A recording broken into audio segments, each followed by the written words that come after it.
like a trap beat, and you have like, you go in for like the SoundCloud rap style. I don't know. I'm just naming random stuff.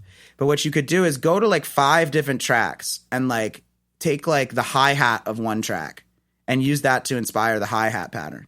And then go and take like a kind of synth or like a guitar line from one of the other tracks and throw that in. And like basically taking little parts of a few different tracks to get a new idea started. And like, I'm one of those people. I don't know why, but I just love the studio. Yo, I don't really have that trouble much of the time where I'm like, I can't think of anything. But the times that I have, and with doing it for stuff that's, let's say, not my style of music, if I'm doing like a straight house music type song, or like stuff that's not like my pop stuff that I am just like a breeze to create, you know? It's kind of amazing. It's like endless ideas if you do that, and you're not stealing because I'm not saying take the exact hi-hat pattern, but basically you're like, yo, I'm going to take that type of feel with those triplets. You're copping a vibe. And then you're copping a vibe, and the mixing. But the thing with sync though too is like, you're trying to make it within a specific sound, because you don't want to just take a different vibe from a million different things. You want to go to what are like the top songs on Spotify, maybe not the top, but go to like Rap Caviar, one of these big playlists in that genre, and pick 5 songs that are getting that is that type of music, and it's going to help direct you to that placement, you know? Yeah, I love it. That's a great tip. Thank you. Thanks for sharing that. Thank my man Christian. Yeah, for real. Like, but I thought that was a good one. Nice, dude. I love it. So let's talk about your workflow. How does music? How do you begin a production? How does a song typically begin? It depends, honestly. Like, I love writing to track in terms of like the songwriting thing, but I also love cooking stuff from scratch. But for me, usually like it starts with some sort of vibe, like not even just a chord, but like a production element. I wait till I get that thing where, whether it's the right synth patch or just like a synth patch with a little like sample of something that just once it hits that vibe where it hits me and I'm like, ooh, like that feels good, right? Yeah, interesting element. Yeah, the interesting out, that little thing that makes your mind go, oh, like I like that, you know? Just like when someone turns on a song and you hear the first 2 seconds of it and there's just something about it you like, you know? So I like to try and find something like that and some chords, and then I just like loop it out, and I pick up my voice memo, and I just do a complete freestyle off the top of my head, and usually the song comes out like that. And so what I do is I take the voice memo, put it into Ableton, and just cut up the pieces that are the best melodies and this and that, and then figure out what the sections are. And I map it out, and I'll even pitch shift stuff or punch in little things. But it's a lot of the time for me, it's very much from that stream of consciousness freestyle of melodies and mumbling. And usually the song is in there, you know? Yeah. Yeah, so cool. Why the iPhone, and why not just pop the microphone on? Because honestly, like when I'm thinking about this, is more like songwriter mode than even producer mode. But like I'd usually be writing with other people, and it's fast paced, and like for me too, what I realized a while ago is that, and this applies to producing too, but it's usually like the first ideas I have are the best.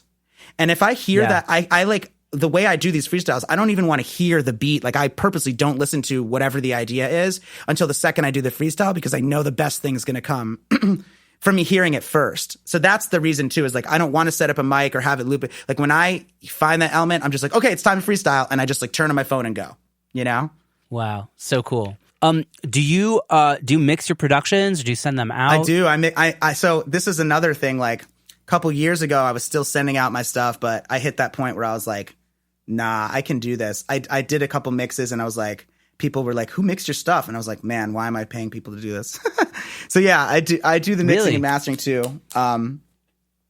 Yeah, I mean, for some stuff, like it depends on what the artists want, or if it.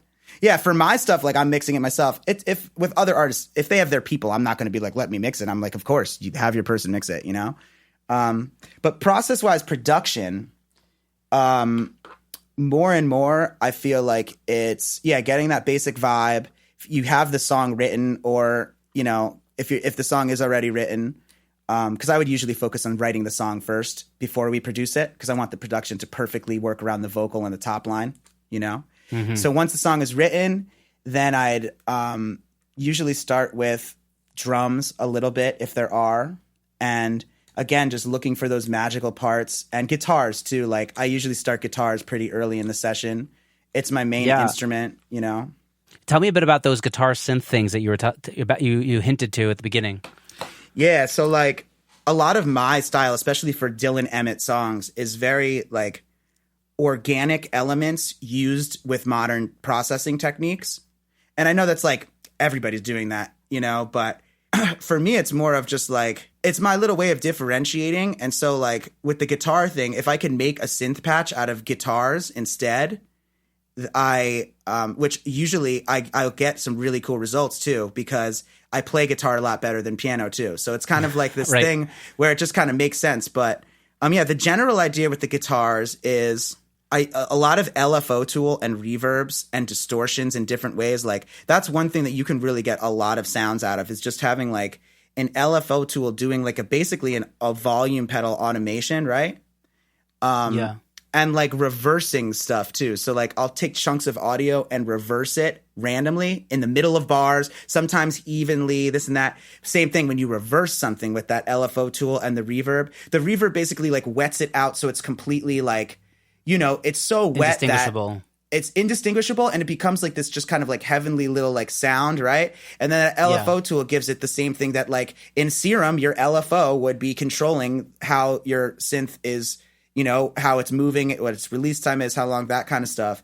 So I basically like use things that would be in Serum, like an LFO tool or harmonic processing and effects afterwards, or even like granular synthesis too. Like sometimes I'll throw them into granular synthesis and print the audio and chop it, like basically just experimenting, but knowing that like because of that LFO tool, you can kind of like, for some reason it ends up working out a lot of the time because it evens out the sound every bar. And so you end up getting these really cool results, you know? Super cool. Yeah, I'd love to, I guess, hear an example of that, but I'll have to dig back into your catalog and re-listen. You'll hear him do it in a lot. But the crazy thing is so like one thing I do a lot is I'll have a guitar line that's like something like da na na na na na na na, and it's coming on that left side going wow wow wow, right? And then I have another line going like dunk dunk dunk dunk dunk dunk, going through an LFO tool, and they end up waving different harmonies of a chord. So I'll have like this one is doing like the first to the fifth to the third. I don't know what's going on. I don't really use theory like that. And then I'm using harmonies on the other guitar, and I'll make like a synth patch out of that.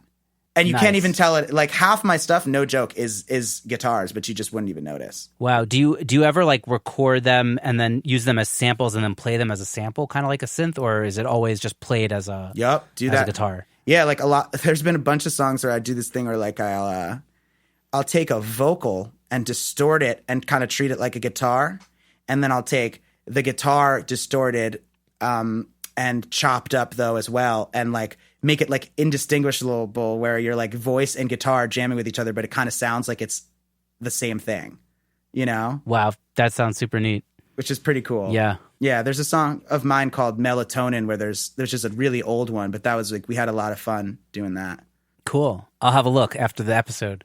Yeah, so dude, I feel like you had a vibe. I asked some people if they have a trademark sound. I feel like your vibe is like deep low end, silky smooth vocals. Would you say that's right? I've never even thought about that. That's dope. But yeah, I sure do love bass. I'll tell you that. I really love big bass.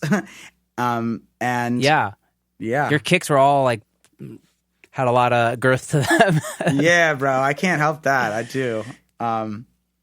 Any tricks in terms of big kicks and stuff like that? Yeah, get a nice big low end. The more I do producing, man, the more I realize it's all about the arrangement and not even the mixing and that stuff. Like the big thing with the low end for me, like I'm loving this modern thing that's going on where like you can really layer, because you could never do that before, but now you can really layer stuff and have three different basses in the same song, and it just creates this monstrous bass patch that sounds so dope. And if you EQ them out of each other's way so that they're like all one picture, so that's like a big way of doing it. Like I know, like kind of the same way that people would use two kicks in one kick, you know, and then you just like tune the drums so that they work together and this and that. But that's honestly the biggest thing is like, I think you gotta try and have as little elements in the song as you can, you know, and really try and come at it from like a frequency standpoint of like, you know, like where's my like 100 to 300, where's my 300 to 500. And when you get some of those things, like my low end a lot, like the kick,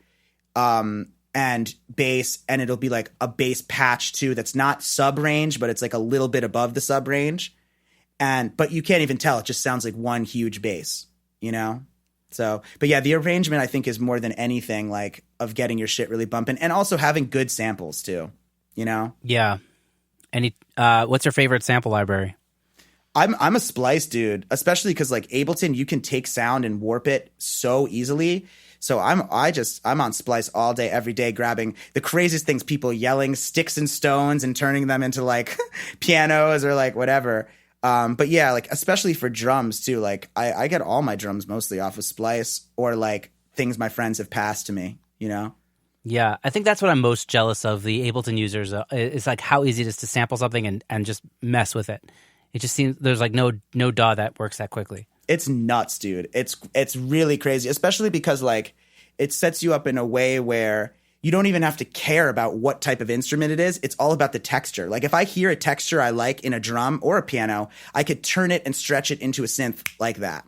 Like it's so easy. So it's like becomes this thing of like just, collecting textures and then warping the texture into whatever shape of sound you want it to be. Yeah. I also loved how you talked about the minimalism, like less tracks is more. I really think that's true. And that's something that, you know, it takes time to learn that as a producer, because at the beginning, everyone's a maximalist, right? Everyone wants to put as much stuff in as possible, blend as many elements as possible to get like, you think blending is the best way to create a unique sound. And it's a way, but I don't know, the more I go through this thing, the more I realize like the less elements, the more you're able to kind of highlight each element, and the more you're able to kind of have like a more pristine picture, less of a smeared picture, you know? I'm all about that, dude. And honestly, even the music that's like maximal, like even like you take someone like Virtual Riot or like Skrillex, where there's like so many automations and stuff going on, like it's still pretty minimal because only a few things are going on at once, you know? So it's still like this picture where there might be different sounds coming in here and there, but yeah, like it is the good way. And it again, like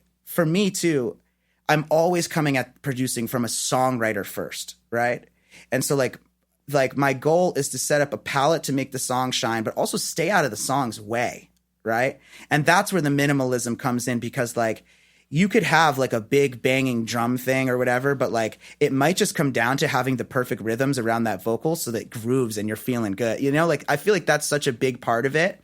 And sometimes as a producer, when I'm in my producer mind, I can get lost in the other side of it. And it's when I step back and just look at it as a song as a whole. And like, that's when I think I can lock into that minimalism, because it's like, I'm not thinking about it as a production anymore.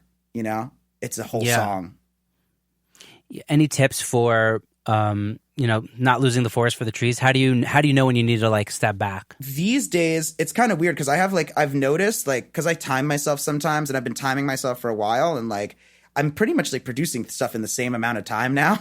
So I might have like a system together that's, but to be honest, now, you know what my biggest tip is? Here we go. It really changed for me when I stopped experimenting in my productions. Not saying you shouldn't experiment, but like everything, before I really knew what I was doing, like everything would be a guess, right? Like I just like pull up presets and be like playing until I found one where I'm like, oh, that's sick. Like we can use that, right? And so that's how I'd be going through the production. Whereas much more today, I'm thinking about it first before. I don't need to like look for stuff. Like I'm like, what do I want? And then I make that. You know?